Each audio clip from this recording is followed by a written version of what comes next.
mulia terpanggil jiwanya, melangkah dalam satu cita, selamat dan bahagia anak bangsa. Bapak pendidikan beri filosofi, guru penggerak siap berinovasi, bersatu dan berkolaborasi, bahagialah wahai. Bismillahirrahmanirrahim. Assalamualaikum warahmatullahi wabarakatuh. Selamat siang dan salam sejahtera untuk kita semua Bapak Ibu guru. Oke, pada kesempatan ini izinkan saya untuk berbagi pengalaman ya. Jadi dalam hal ini saya tidak ingin menggurui Bapak Ibu ya. Kami yakin Bapak Ibu di sini pasti sudah berpengalaman dalam mengorganisir suatu kegiatan di sekolah. Oke, baik Bapak Ibu, di depan ini saya sudah menampilkan ya materi atau suatu hal yang ingin saya berbagikan, yaitu tentang budaya positif. Ya, mungkin pada saat kita di sekolah, kita yang familiar itu kita berhubungan dengan sikap disiplin siswa di sekolah. Nah, kalau pada kesempatan ini saya akan berbagi tentang budaya positif, yang mana budaya positif ini merupakan kebiasaan baik untuk mengontrol perilaku siswa berdasarkan faktor ya, atau penyebab yang sudah ditetapkan atau disepakati yang antara guru, siswa, dan warga sekolah. Oke, konsep utama budaya positif ada perubahan paradigma belajar, ada disiplin positif, kebutuhan dasar manusia, motivasi perilaku manusia, posisi kontrol restitusi, keyakinan kelas, dan segitiga restitusi. Yang pertama, pembelajaran dengan paradigma baru. Pembelajaran dengan paradigma baru dirancang berdasarkan prinsip pembelajaran yang terdiferensiasi, sehingga setiap siswa belajar sesuai dengan kebutuhan dari tahap perkembangannya untuk mewujudkan profil belajar Pancasila. Nah, di bagian sini kita sudah sering mendengar tentang diferensiasi.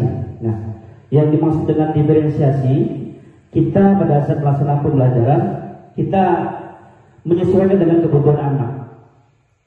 Kebutuhan anak seperti apa? Ya, sesuai dengan kodrat alam dan kodrat zaman. Nah, kodrat alamnya itu karakter yang atau sesuatu yang dari lahir dibawa oleh anak tersebut, ya, talent atau bakat yang dibawa anak tersebut, atau hal yang sudah ada dalam diri anak. Itu kodrat alam. Sedangkan kodrat zaman itu pada saat kita memberikan suatu pembelajaran harus menyesuaikan dengan keadaan zaman sekarang, menyesuaikan. Jadi pembelajaran di tahun 94, 2000, generasi emas untuk bangsa Indonesia, kami guru penggerak selalu menuntut mereka sesuai kontraknya. Berikutnya, disiplin positif. Dalam budaya kita, kata disiplin dimaknai menjadi sesuatu yang dilakukan seseorang pada orang lain untuk mendapatkan kepatuhan. Kita cenderung mengaitkan kata disiplin dengan ketidaknyamanan. Oke, di sekolah kita untuk meningkatkan kedisiplinan kita membuat suatu tata tertib. Tata tertib yang mana tata tertib ini ya seharusnya anak ini patuh, ya. Nah, sedangkan yang ya mungkin kita belum pahami dalam membuat tata tertib ini atau kesepakatan dalam sekolah yang baik ini, harusnya ini tidak bersumber cuma dari warga sekolah. Jadi harus juga menyaring dari anak, dari wali murid, dari warga sekolah ya, untuk mendapatkan suatu kesepakatan untuk mengontrol perilaku siswa di sekolah. Sebagai pendidik, tujuan kita adalah menciptakan anak-anak yang memiliki disiplin diri sehingga mereka bisa berperilaku mengacu dengan nilai-nilai kebajikan universal dan memiliki motivasi intrinsik dan bukan ekstrinsik. Nah, nanti untuk motivasi intrinsik dan ekstrinsik akan lebih luas kita perjelas di slide berikutnya. Disiplin yang bertujuan untuk menumbuhkan kesadaran serta memberdayakan anak untuk melakukan sesuatu tanpa sogokan, ancaman maupun hukuman. Nah, sedikit saya sampaikan. Jadi terkadang anak-anak ini pada saat dia mematuhi aturan sekolah, ini kan satu menjadi alasan mereka itu, yaitu takut dihukum. Benar apa Ibu ya? Takut dihukum. Atau anak itu mau melakukan sesuatu karena ada satu imbalan. Ya, nanti kalau gini bapak kasih ini. Kita sering melakukan di kelas ini. Ada beberapa guru itu biasa kalau betul semua nanti ibu kita nanti makan bakso. Nah, jadi ada hal yang menyebabkan anak itu melakukan sesuatu. Nah, yang dimaksud dengan motivasi intrinsik ini sesuatu yang dilakukan atas kesadaran diri dia. Nah, jadi bukan atas sogokan atau imbalan atau rasa takut ya ketika melakukan suatu pelanggaran. Jadi motivasi intrinsik ini sedikit saya jelaskan, yaitu tentang hal yang menjadi mendasar yang menyebabkan dia untuk melakukan sesuatu tanpa memikirkan hal apapun yang lainnya, karena itu merupakan hal untuk kebaikan dia sendiri. Oke, Bapak Ibu ya, paham Bapak Ibu ya? Ya. Kebutuhan dasar manusia: bertahan hidup, kasih sayang, penguasaan, kebebasan, kesenangan. Nah, di dalam kelas kita melihat anak ini punya perilaku yang kalau kita observasi banyak sekali. Ada anak-anak yang jarang masuk. Setelah kita observasi, ternyata anak ini bukan saja tidak masuk sekolah, tapi ada juga yang membantu orang tua untuk mencari nafkah, untuk memenuhi kebutuhan sehari-hari. Nah, ini kebutuhan dasar manusia bertahan hidup. Yang kedua, kasih sayang dan rasa diterima. Nah, ada juga anak yang karakternya di kelas itu ada yang caper cari perhatian, ya. Karena salah satu indikatornya mungkin kurangnya perhatian atau kasih sayang dari orang tua. Selanjutnya, penguasaan. Ada anak-anak itu di dalam kelas atau di sekolah itu yang kadang-kadang itu suka berperilaku ingin lebih daripada kawan-kawan, ya. Ingin diakui, atau kalau dalam kelas itu salah satu anak itu tidak ada yang boleh berani sama dia, ya. Jadi selanjutnya, kebebasan. Ada anak-anak itu pada saat kita melakukan pembelajaran, mereka tidak menghiraukan, bahkan dihukum pun atau diberi sanksi apapun mereka tidak menghiraukan, karena dibutuh kebebasan. Nah, selanjutnya, kesenangan.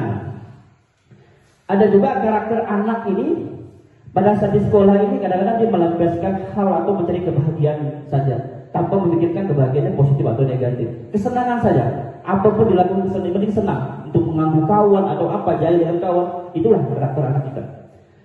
Nah, motivasi perilaku manusia ada 3. Yang pertama tadi untuk menghindari hukuman. Murid melakukan disiplin diri karena ia takut dihukum. Nah, ini yang paling banyak. Mungkin kalau kita observasi anak kita di sekolah ini, mungkin 90% termotivasi itu untuk melakukan hal itu karena takut dihukum. Nah, yang kedua, motivasi ekstrinsik, mendapatkan imbalan atau penghargaan dari orang lain. Murid melakukan disiplin karena ia ingin mendapatkan imbalan, ya. Ini merupakan motivasi ekstrinsik. Jadi kalau dulu itu kita terbiasa sekali. Nanti kalau ini dapat segini, kalau matematikanya dapat 8, nanti ya makan baksonya nanti ibu traktir 50%. Jadi kita bayar terus separuh, nanti ibu yang bayar. Memang anak itu bisa jadi hasil belajarnya baik. Cuma nanti itu yang terjadi itu anak ini secara penghargaannya dia akan termotivasi untuk melakukan sesuatu karena ada sogokan atau imbalan. Nah, itu ya yang seharusnya sekarang untuk pelan-pelan kita hilangkan. Nah, yang terakhir ini motivasi intrinsik, menghargai nilai-nilai kebajikan diri sendiri. Murid melakukan disiplin diri karena sadar akan nilai kebajikan dirinya. Nah, jadi dia melakukan sesuatu karena dia tahu tujuan dia datang ke sekolah ini untuk belajar dengan baik, mendapat prestasi supaya mempunyai masa depan yang lebih baik. Nah, yang di bagian ini yang harusnya mulai sekarang kita bagaimana cara menggalinya, ya, mengembangkannya sehingga anak ini melakukan sesuatu itu bukan karena sogokan, bukan karena takut dihukum. Nah, konsep disiplin dengan identitas gagal. Nah, ya, kalau hukuman ini yang jelas menyakitkan, tidak nyaman, murid takut, ya, memaksa, murid menyembunyikan kesalahan, murid menjadi rendah diri. Nah, apa yang terjadi? Penghargaannya dia tidak efektif, merusak hubungan sifat iri, ya, mematikan kreativitas, menghukum dengan sistem ranking, merampas hak menghargai dirinya. Jadi hukum ini banyak sekali Bapak Ibu. Kadang-kadang kita di dalam kelas itu lihat ada anak diam tidak mendengarkan, tiba-tiba kita tahu anak ini nggak bisa apa-apa nih sebenarnya. Jangan, apalagi kalau dia tulis eksak, jangankan anaknya tidak mendengar, anak yang mendengar pun belum tentu paham. Jadi kadang-kadang kita sebagai guru itu ketika anak ini diam, ya, tidak ada aktif, ya, tidak ada kegiatan sekali, tidak merespon apa yang kita sampaikan, tiba-tiba Andi maju ke depan. Sebenarnya itu bagian dari hukuman sanksi sosial. Oke. Selanjutnya konsep disiplin dengan identitas sukses. Oke. Penguatan jangka pendek, perlu monitoring berkelanjutan, stimulus respon, murid menghormati peraturan, kehilangan waktu untuk merenungi kesalahan. Nah, restitusinya upayanya murid jadi bertanggung jawab untuk perilakunya, fokus pada pemecahan masalah jangka panjang, murid menghormati dirinya dan orang lain. Teori kontrol, dirinya memegang kontrol, murid bersemangat memperbaiki kesalahan. Nah, dalam hal ini kita dituntut di kurikulum merdeka. Di kurikulum merdeka ini kita dituntut untuk mengembalikan segala sesuatu itu kita munculkan dari anak. Nanti lebih jelas lagi kita akan belajar di segitiga restitusi nanti. Jadi hal yang baru yang saya dapatkan di sini dalam pandangan siswa, ternyata setelah saya pelajari 90% yang saya lakukan di sekolah itu semuanya salah dalam menangani kasus anak. Dalam menangani kasus anak ternyata banyak hal-hal yang ternyata ini kurang tepat. Alhamdulillah di sini saya mendapatkan informasi dan sekarang saya ingin bagikan ke Bapak Ibu yang lain. Nah, selanjutnya konsep disiplin pendekatan restitusi, sebuah cara menanamkan disiplin positif pada murid. Pengertian restitusi. Restitusi adalah proses menciptakan kondisi bagi murid untuk memperbaiki kesalahan mereka sehingga mereka bisa kembali pada kelompok mereka dengan karakter yang lebih kuat.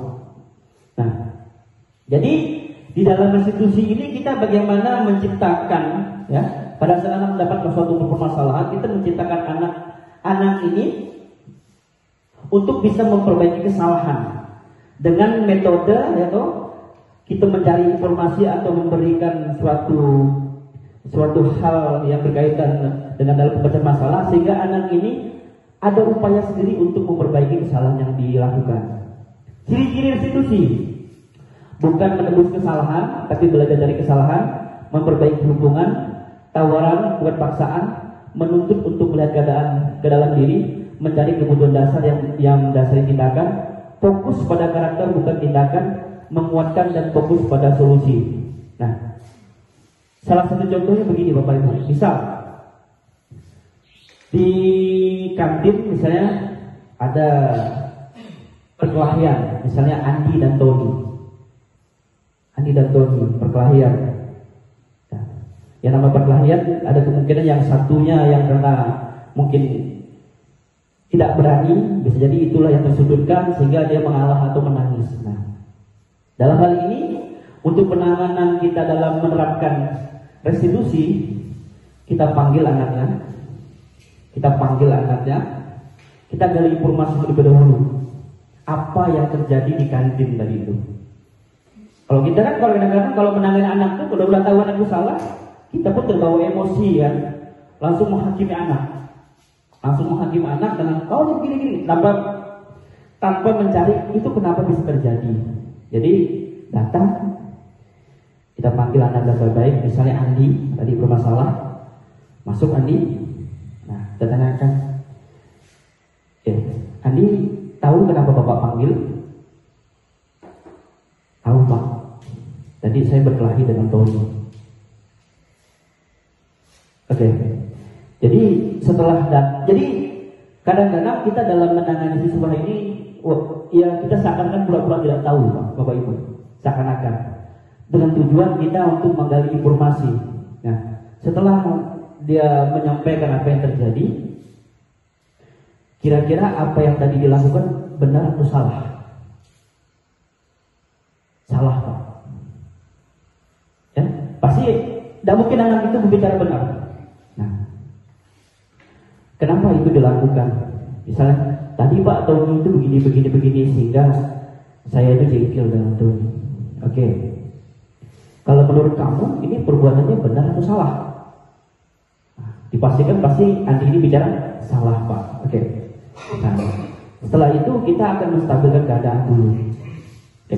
Semua orang pasti pernah melakukan kesalahan. Benar atau demikian? Pernah melakukan kesalahan, Bapak juga pernah melakukan kesalahan. Yang jelas sebagai manusia yang baik, kita harus sadar bahwa itu suatu kesalahan dan ada ikhtiar untuk memperbaiki suatu keadaan. Jadi dalam hal ini kita harus menjadikan anak ini merasa bertanggung jawab atau bukan, tapi tidak merasa bersalah. Merasa bertanggung jawab dengan apa yang dia lakukan dan berusaha untuk memperbaiki suatu hubungan. Kalau kita kan kadang-kadang udah kawan Andi melakukan kesalahan, ambil Tony, minta maaf di depan. Ternyata itu belum tepat sebenarnya. Jadi kita harus memunculkan rasa bertanggung jawab dari si Andi ini dulu. Andi ini harus ada usaha. Jadi gimana Andi untuk memperbaiki permasalahan ini? Oke Pak, nanti saya akan datang ke Tony, saya akan minta maaf Pak. Habis ini saya akan dengan Tony pergi ke kantor Pak. Sekaligus saya mau laporan bahwa kami sudah baikan. Nah, jadi ada beberapa hal terkadang pada saat kita menangani kasus di sekolah ini karena keterbatasan pemahaman kita bagaimana menangani anak, yang terkadang itu malah memunculkan suatu permasalahan baru.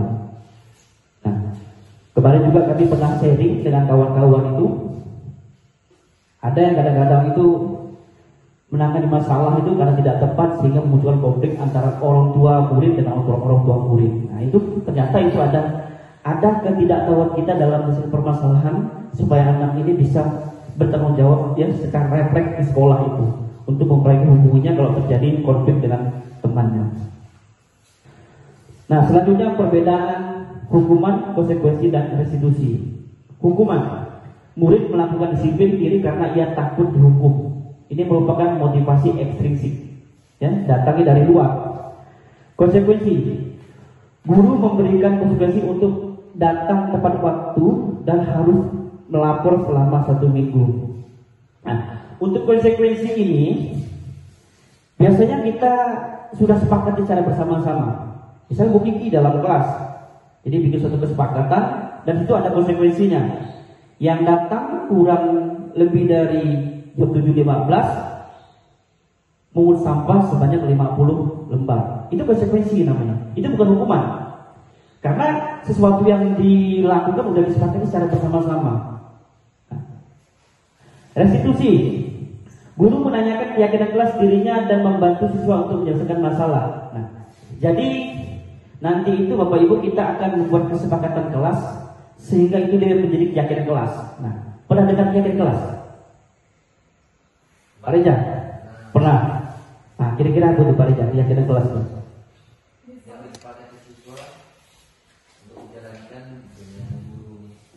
Oke, jadi silakan Pak Eri. Oh. Oke. Jadi keyakinan kelas itu kesepakatan yang sudah disepakati bersama-sama, tetapi pada saat kita menjadikan suatu keyakinan, kita mengubahnya menggunakan kalimat-kalimat positif. Misal, dilarang makan di kelas. Itu kesepakatan kelas. Kesepakatan kelas, belum keyakinan kelas. Kalau keyakinan kelasnya kita harus menghindari kata-kata dilarang, menghindari kata-kata tidak. Ya? Jadi makan di luar kelas. Jadi membuat keyakinan kelas itu harus menggunakan kalimat positif. Tidak boleh terlambat. Kira-kira kalau kalimat positifnya bagaimana Bapak Ibu? Datang tepat waktu. Jadi pada saat kita membuat kesepakatan kelas, nanti saya akan meminta Bapak Ibu guru untuk membuat suatu kesepakatan kelas ya. Nanti setelah ini baru sama-sama kita mengubahnya menjadi suatu kalimat positif. Nah, selanjutnya 5 posisi kontrol seorang guru. Posisi penghukum, posisi pembuat merasa bersalah, posisi teman, posisi pemantau, dan posisi manajer. Oke. Jadi kalau kita pelajari materi ini atau pemahaman yang akan saya bagikan ini, kita ini masih terpaku di sini, di posisi penghukum, posisi pembuat merasa bersalah. Hukum tadi ya langsung memberikan sanksi. Kalau merasa bersalah misalnya begini Bu Sita. Jadi misalnya Andi melakukan kesalahan kayak tadi ya dia. Kamu ini ibu bah, gara-gara kau ini ibu nih sampai tidak bisa ngajar lagi jam kedua nih, jam ibu habis dan ini anak nih dalam hati pasti merasa bersalah nih. Udah merasa bersalah dengan apa? Tadi kawannya tadi merasa bersalah juga dengan ibu Sinta. Jadi kalau ada embel-embel membuat kesalahan baru itu namanya pembuat rasa bersalah. Jadi pada saat kita menangani suatu permasalahan, jangan sampai kita menguntungkan masalah baru. Kamu nih gara-gara kamu saya ditegur kepala sekolah. Anaknya jadi muncul lagi rasa bersalah yang banyak. Di samping tadi masalah yang satunya, dapatlah masalah baru. Itu sering kita lakukan, benar nggak? Gara-gara kau ini, ibu ini jadi tidak enak sama bapak ibu dulu. Nah, oke, posisi teman. Posisi teman ini kadang-kadang agak pada jatuh pantau mati atau pada jatuh. Nah, posisi teman ini, apalagi kalau kita guru SMA, ya Pak Eri ya. Kalau Pak Eri, kalau posisi teman itu seperti apa Pak Eri? Posisi teman kalau kita ibaratnya satu profesi itu tentu kan pasti ada dengan siswa Pak Eri, dengan siswa. Kalau dengan siswa mungkin kita mengambil posisi teman itu ada batasnya ya.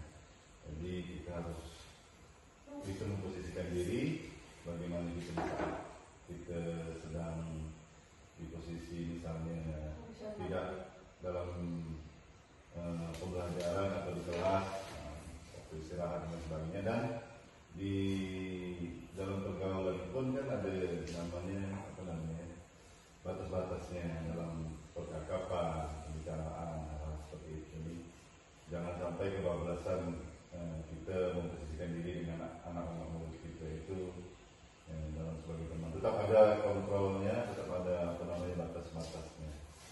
Seperti itu. Baik, terima kasih Pak Eri. Jadi benar apa yang disampaikan Pak Eri.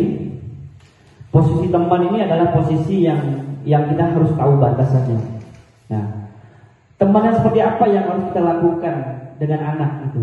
Ya, teman ya kita bisa berteman bermain, teman bertukar informasi tanpa menghilangkan batasan kita sebagai guru gitu. Nah, jadi untuk bercanda pun bercanda secukupnya, ada batasan-batasannya sehingga anak ini juga tidak merasa dirinya itu udah melebihi dari apa yang dirasakannya sekarang atau sesuai dengan usianya. Jangan ya gaya bercanda kita misalnya sama seperti kita dengan teman sejawat. Nah, jadi posisi teman ini kita menempatkan agar anak ini nyaman dengan kita. Tapi bukan berarti dia kebablasan, kelewatan atau sampai kurang ajar dengan kita. Nah, selanjutnya posisi pemantau. Kalau posisi pemantau ini sebenarnya udah pernah dilakukan ya Pak Eri ya. Kita ini menjadi pemantau ketika ada suatu anak ini agak ya mungkin ada yang bermasalah atau sedikit berbeda tingkah lakunya. Kita memantau dengan menggali informasi ya Pak Eri ya. Menggali informasi dengan teman, dengan orang tuanya. Nah, sehingga kita tahu apa yang terjadi dengan anak. Nah, yang terakhir, nah ini posisi yang sebenarnya yang harus kita miliki, posisi menjadi seorang manajer. Posisi manajer ini posisi yang memang agak berat. Kita dalam hal ini yang namanya manajer ini dia membuat skenario ya Pak ya, untuk menggali informasi tentang anak, untuk bisa mengkondisikan anak. Nah, jadi dari 1, 2, 3 ini posisi manajer ini kita juga gimana cara membuat membuat suatu keadaan ini bisa menjadi posisi pemantau, dan juga bagaimana ini menjadi posisi sebagai teman. Nah, yang paling dihindari ini posisi penghukum dan posisi sebagai pembuat rasa bersalah. Nanti untuk ini kita lebih jelaskan langsung ke slide berikutnya. Oke, penghukum patuh aturan sekolah lalu lari, ini contohnya. Nah, pembuat rasa bersalah. Berapa kali Bapak harus beritahu kamu, Bapak kecewa sama kamu. Nah, jadi anak ini muncul masalah baru lagi dengan gurunya. Khusus teman, ayolah yang penting buat Bapak bangga. Kali ini tidak apa-apa, kamu salah. Oke. Ini kalimat yang harusnya kita, salah satunya kita boleh terapkan ke anak dalam memposisikan diri sebagai teman. Nah, dalam hal ini tadi seperti disampaikan Pak Heri, posisi teman ini kita harus membangun hubungan baik dengan siswa, Bapak Ibu guru. Membangun hubungan baik supaya ada kedekatan secara chemistry, ya, secara personal ada kedekatan, sehingga pada saat kita mengeluarkan pernyataan ini kita ada hal yang membuat dia oh iya. Nah. Oke, selanjutnya pemantau. Kamu sudah melanggar apa peraturan dan konsekuensinya. Nah, ketika sudah dibuat suatu kesepakatan, dibuat suatu keyakinan, kita mengembalikan kepada anak. Nah, tadi saya juga jelaskan, pemantau ini juga bisa juga kita sebagai, sebelum kita sampai ke anak tersebut, kita menggali informasi. Selanjutnya sebagai manajer, apakah kamu tahu kesalahanmu? Kira-kira bagaimana kamu akan memperbaiki kesalahan kamu ini? Nah, ini kita bertanya kepada anak ini. Ini kalau kita tanya ke anak kita sini, kalau kita tanya, apa kamu tahu kesalahan kamu? Kira-kira bagaimana kamu akan memperbaikinya? Pasti diam. Benar Bapak Ibu? Diam itu bukan karena apa? Karena kita tidak terbiasa dalam menyelesaikan masalah, ya, memposisi kita sebagai manajer. Nah, dan posisi manajer ini pun harus dipenuhi kita di dalam sekolah ini, bukan cuma di kelas. Harus membuat kesepakatan sekolah atau keyakinan sekolah, kesepakatan kelas dan keyakinan kelas. Nah, sekarang ini kita membuat visi misi, membuat tata tertib ini kadang-kadang sepihak. Bapak Ibu guru bikin, sosialisasikan ke siswa. Sebenarnya yang paling benar itu kita harus observasi dulu ke lapangan, ke anak-anak. Anaknya pengen sekolah kayak apa sih? Tata tertibnya kayak apa sih? Nah, setelah kita saring, barulah kita buat sehingga itu menjadi kalimat-kalimat positif, dan apa yang kita buat itu atas keinginan anak. Oke, keyakinan kelas. Mengapa keyakinan kelas? Mengapa tidak peraturan kelas saja?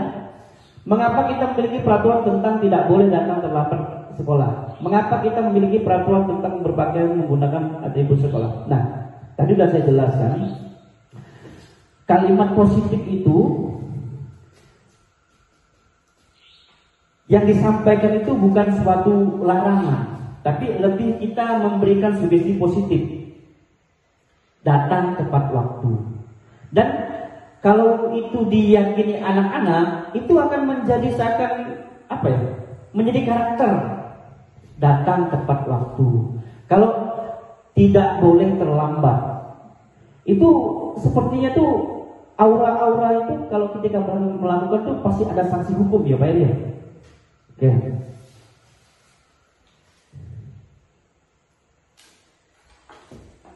Oke, kegiatan membuat jajaran kelas. Oke, sebelum sampai di sini saya minta Bapak Ibu membuat 5 kesepakatan kelas. Apa sih yang tidak boleh dilakukan di kelas? Apa sih yang boleh? Nanti sama-sama dari kesepakatan kelas kita akan buat menjadi keyakinan kelas.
Ibu ya. Sekarang coba kita bacakan kesepakatan kelas yang telah Bapak Ibu buat. Ini dari Pak Reza. Yang pertama, dilarang tidur di kelas, dilarang pacaran, dilarang mengganggu teman, dan yang terakhir dilarang membawa kosmetik. Oke, sekarang sama-sama kita mengubah ya. Karena tadi kita dari kesepakatan kelas kita akan ubah menjadi keyakinan kelas. Menghilangkan kalimat dilarang. Nah, untuk menghilangkan kalimat dilarang ini tidak mesti dilarang tidur di kelas. Harus ada kata-kata tidurnya. Yang penting pada saat kita membuat kalimat positif ini, tidur tidak boleh gitu. Nah, kira-kira gimana Bapak Ibu membuatnya? Dilarang tidur di kelas.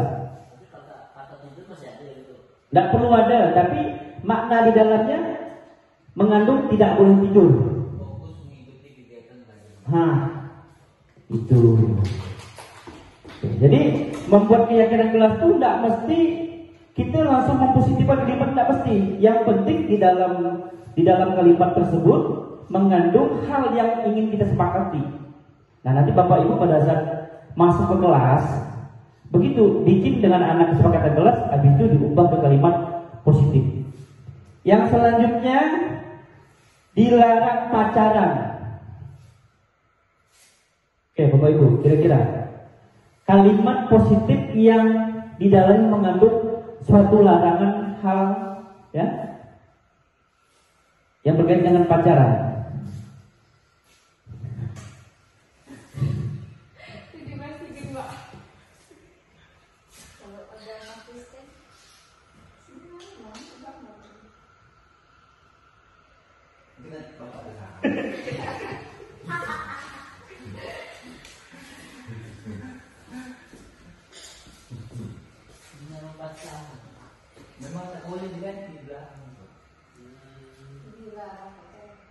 Sekarang kita membuat keyakinan kelas. Jadi keyakinan kelas itu kita harus menghilangkan kata dilarang. Bertemanlah sewajarnya. Nah, iya, jadi bertemanlah sewajarnya itu masih positif sih.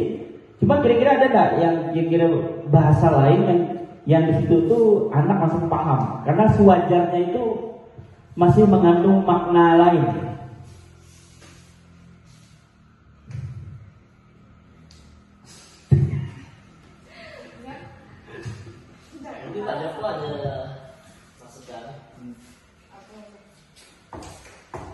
Iya, dari Pak Heri gimana Pak Heri? Dilarang pacaran. Bergaulah tanpa melanggar norma masyarakat dan norma agama.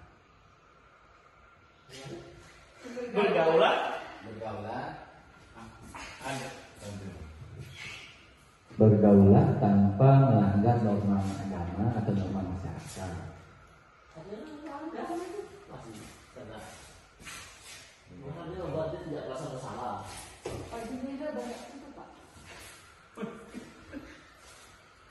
Oke, kalau pacar itu termasuk sikap kan Bapak Ibu?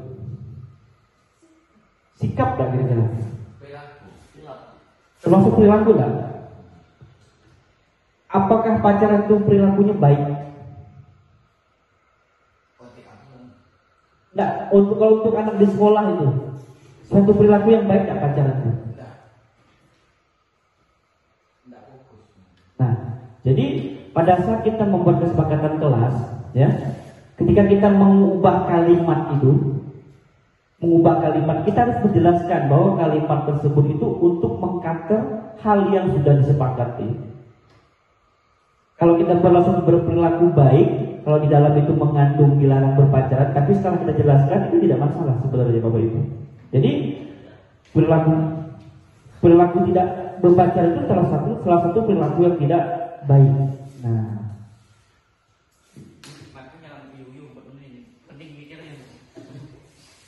dilarang mengganggu teman, saling menghargai. Oke, selanjutnya dilarang membawa kosmetik.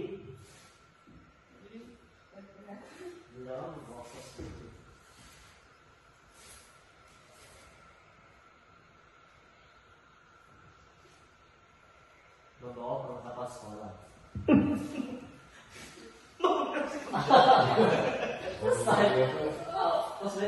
Sekolah. Oke, jadi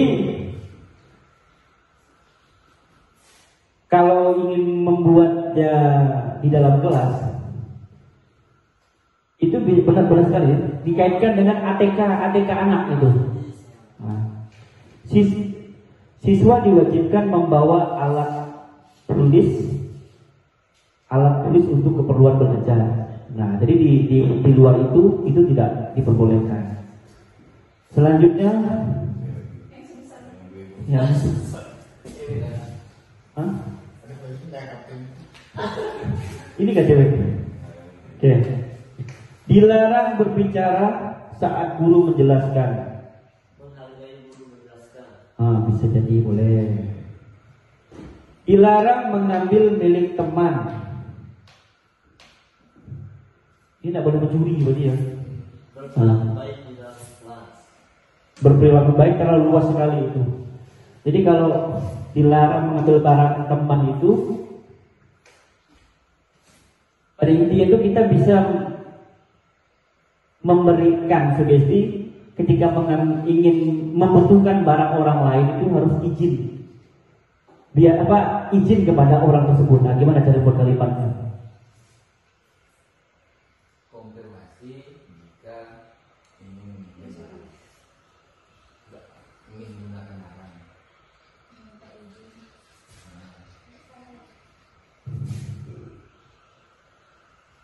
Menghargai tempat masuk juga. Barang orang kita hargai, kita meminta itu izin. Tapi itu rasanya agak terlalu luas. Kalau menghargai itu lebih ke perilaku, Pak Surya.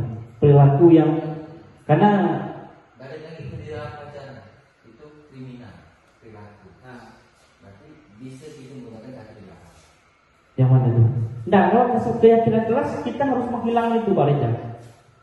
Tadi kan yang Karena tujuan dari keyakinan kelas ini memang sih ada beberapa tata tertib atau kesepakatan ini memang tidak bisa diubah ya Pak ya. Karena dia membuat unsur sanksi. Nah, cuma pada saat kita memastikan kita mau bikin keyakinan kelas, kita harus mengubah kalimat negatif ini menjadi kalimat positif. Cerita ya,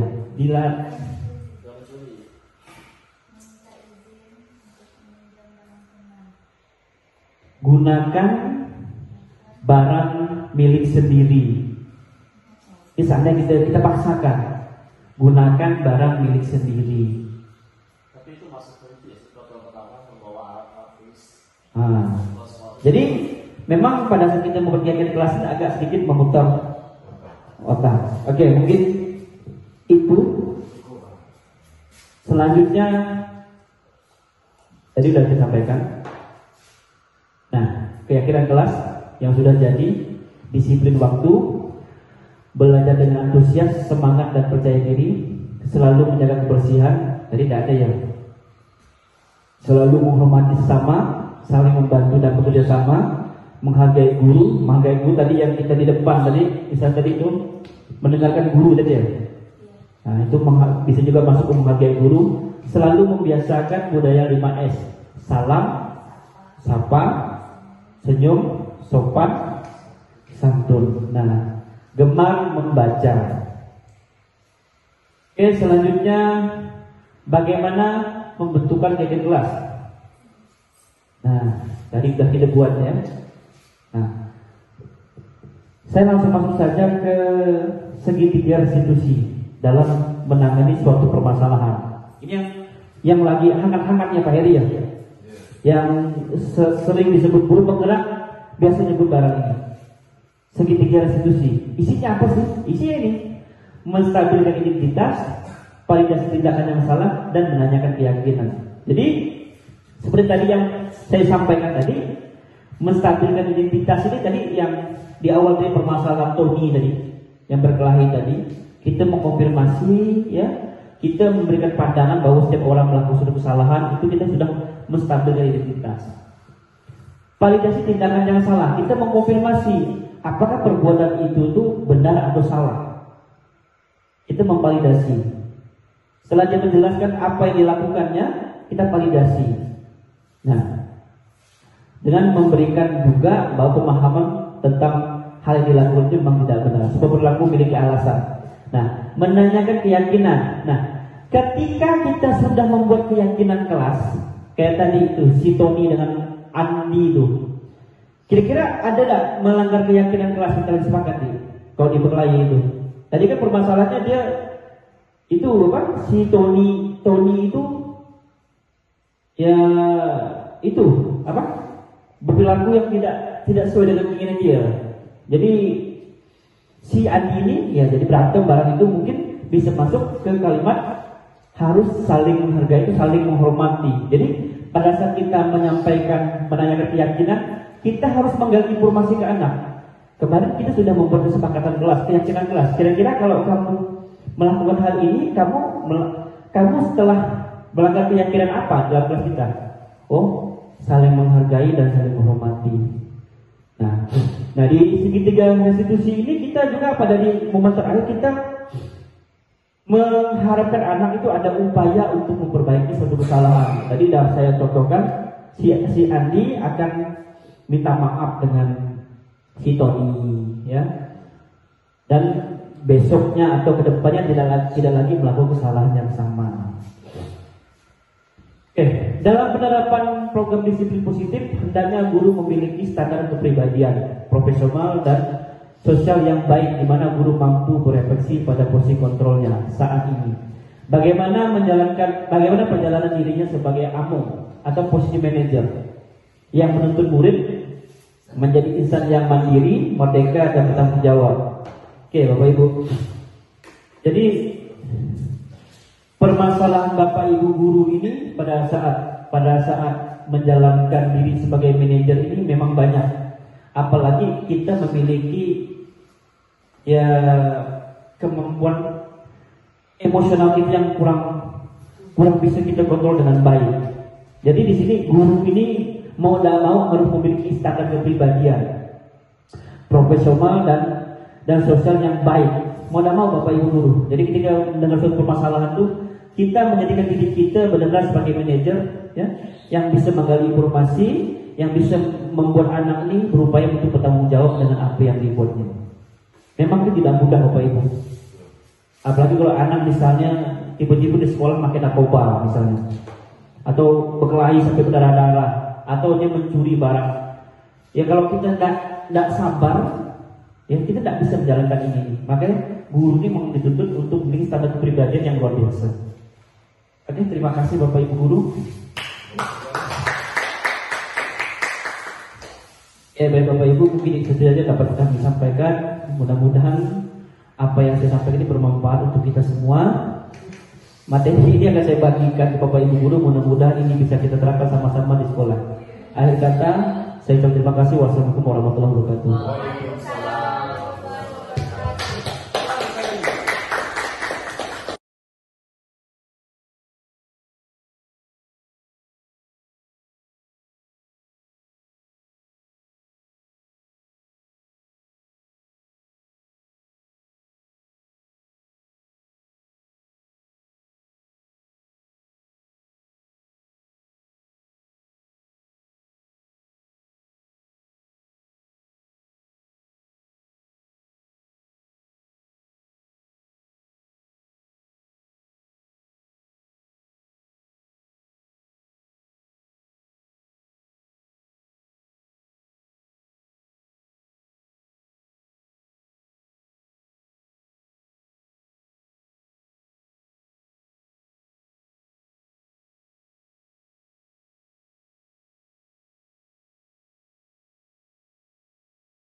Assalamualaikum Pak. Waalaikumsalam, masuk.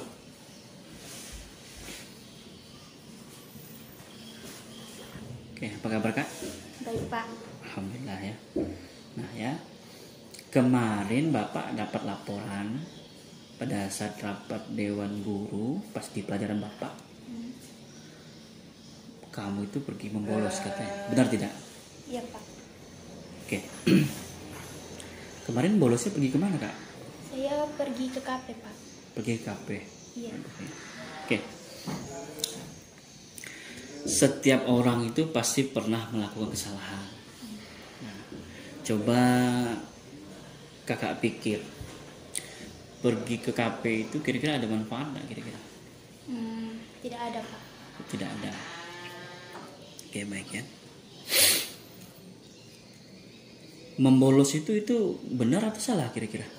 Salah, Pak. Saya sudah melanggar aturan dan membuat Bapak menjadi cemas. Dan saya juga akan ditangkap oleh Satpol PP kalau ketahuan membolos. Oh ya. Kenapa kamu membolos? Karena kemarin saya bosan di kelas, Pak. Kemudian ada teman saya mengajak saya membolos, maka dari itu saya membolos. Oke. Sekarang kamu sudah sadar belum? Apakah masih akan membolos lagi kira-kira? Sudah, Pak. Saya minta maaf. Saya tidak akan membolos lagi. Oke. Untuk kedepannya, bila Bapak Ibu guru sedang rapat, apa yang kamu lakukan dan apa yang akan kamu lakukan untuk memperbaiki kesalahan ini? Saya akan minta tugas ke guru mata pelajaran, Pak. Minta tugas berarti ya. Berarti oke. Dari hari ini semoga mendapat pelajaran bermakna ya. Dari kesalahan yang kamu lakukan ya. Bapak harap ini tidak diulangi kembali. Ya, Pak. Terima kasih. Oke. Terima kasih.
Assalamualaikum, Pak. Waalaikumsalam, masuk Kak. Oke, apa kabar Kak? Baik, alhamdulillah. Sehat ya, alhamdulillah ya. Kira-kira tahu nggak kenapa Bapak panggil ke sini? Oh, tahu, Pak. Kemarin waktu ujian semester saya contek, Pak. Contek ya. Iya. Coba ceritakan tuh kronologinya seperti apa. Ya, Pak. Jadi waktu itu saya membawa catatan kecil ke dalam ruangan penilaian akhir semester dan ketahuan sama pengawas ruang, Pak. Oh begitu ya. Pak. Oke. Saya yakin kita ini bukan makhluk yang sempurna, pasti pernah melakukan kesalahan. Ya, Pak. Saya minta maaf. Kamu sudah baik mau mengakui kesalahan yang sudah kamu lakukan. Oke ya. Ya, Pak. Oke. Saya minta maaf. Sekarang Bapak ingin bertanya kembali, kenapa kakak sampai mencontek? Karena pelajarannya menurut saya sangat sulit, Pak. Jadi saya memutuskan bahwa contekan. Minta maaf, Pak. Kira-kira tindakan itu benar nggak? Salah, Pak. Karena saya tidak jujur dalam mengerjakan penilaian akhir semester. Oke, untuk kedepannya apa yang akan kakak lakukan saat ujian berlangsung? Saya akan lebih tekun belajar. Saya akan bertanya kepada guru. Kalaupun saya tidak paham dengan materi, saya akan bertanya. Oke, baik. Bagus sekali ya.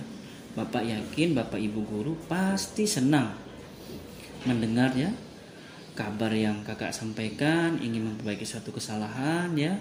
Dan Bapak Ibu guru pasti senang untuk membantu. Terima kasih, Pak. Oke ya, mungkin itu saja yang Bapak bisa sampaikan. Mudah-mudahan ini jadi pembelajaran bermakna. Bapak ucap terima kasih, boleh kembali ke kelasnya lagi. Ya, Assalamualaikum, Pak. Waalaikumsalam.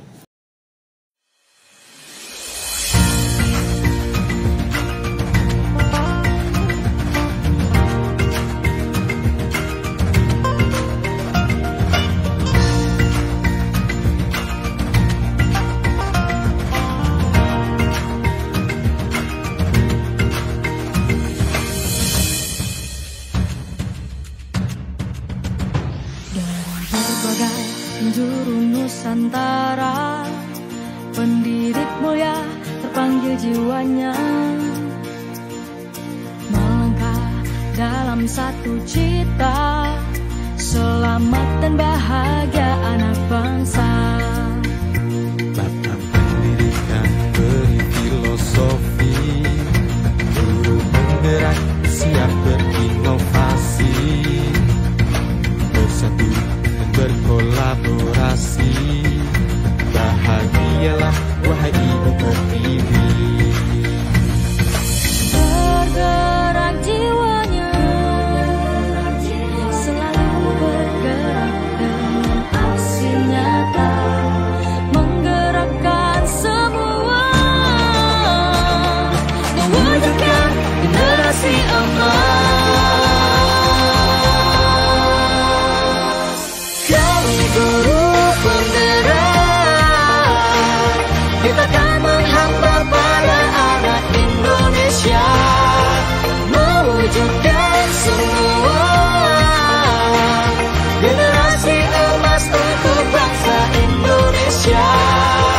Kami guru penggerak, selalu menuntun mereka sesuai kodratnya, mewujudkan semua pelajar berkarakter berprofil Pancasila.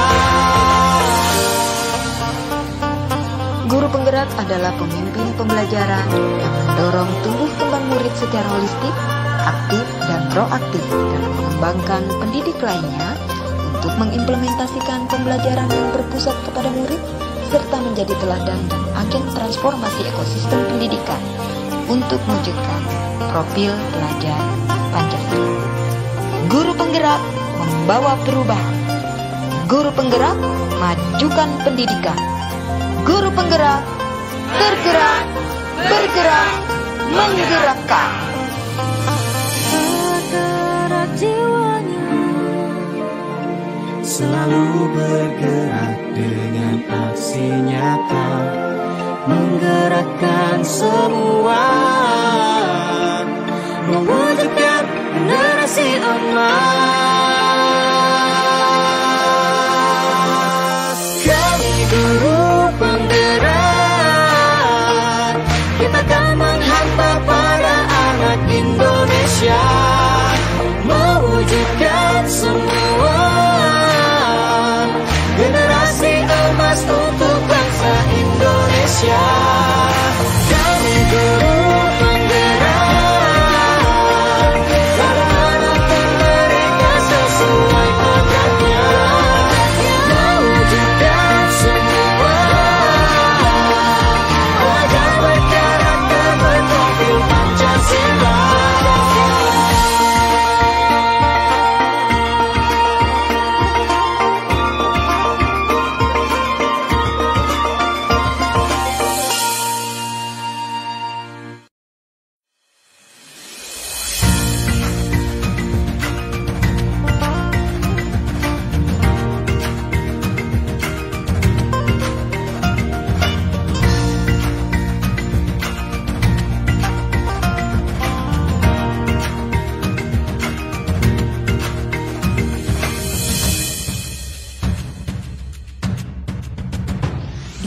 Berbagai penjuru Nusantara, pendidik mulia terpanggil jiwanya, melangkah dalam satu cita, selamat dan bahagia anak bangsa. Bapak pendidikan beri filosofi, guru penggerak siap berinovasi, bersatu dan berkolaborasi. Bahagialah wahai ibu pertiwi. Bergerak jiwanya, selalu bergerak dengan aksi nyata,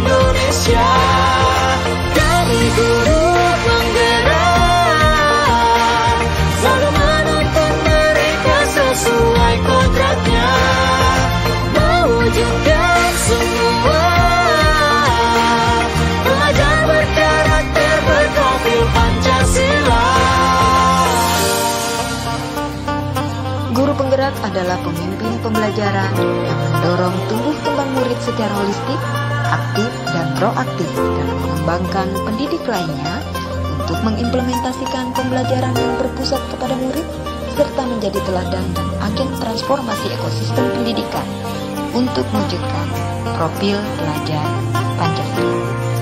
Guru penggerak membawa perubahan. Guru penggerak majukan pendidikan. Guru penggerak tergerak, bergerak, menggerakkan. Bergerak jiwanya, selalu bergerak dengan aksi nyata, menggerakkan semua, mewujudkan generasi emas. Kami guru